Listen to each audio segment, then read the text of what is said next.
pagkaanindot sa kagabhion kung inani ang imuhang masugatan. Bitaw ay for today's video, this is me and again na napud ang inyong trying hard nga voice over. Bahalag bulak mo nang utana basta kay akong ipakita sa inyo ha mo na ang ilahang sugbaanan din niya sa mga resort. Ang diri apod ang ilahang parking area guys. So kung na may mga sakyanan, pwede kay din na. So padayon ta sa unahan, ipakita na po na to ang ilahang CR. Diri agi on ang ilang CR guys. So duha ilang CR na pang babae o panlalaki. Unya diri ana pud ang ilahang liguanan kung maligo mo, dressing room. So nanatanan din he.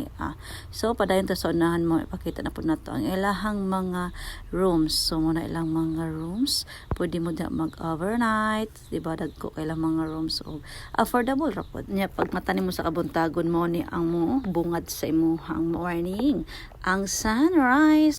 Pabor kay din ang sunrise kasi gusto ka makita ang sunrise while swimming sa ilahang dagat nga tin-aw kaayo og mo ni ang view sa ilahang dagat sa kabuntagon sayo sa kabuntagon. O diba grabe ka peaceful, charot. So, dili rin kaingon siya dako ang beach, guys. But, anyway, makaiko ang tibok barangay. So, sa pagihulat, guys.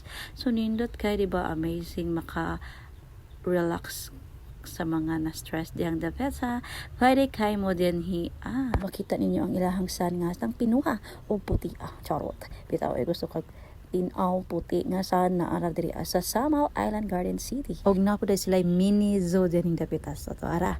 So gusto kag makaligo ag dagat, makakita kag mga birds nga wala pa nimo nakita or basta any kind of animals na din hiya. Dili lang jud kay ingon nga daghan ay napod mini lang gani no mini zoo.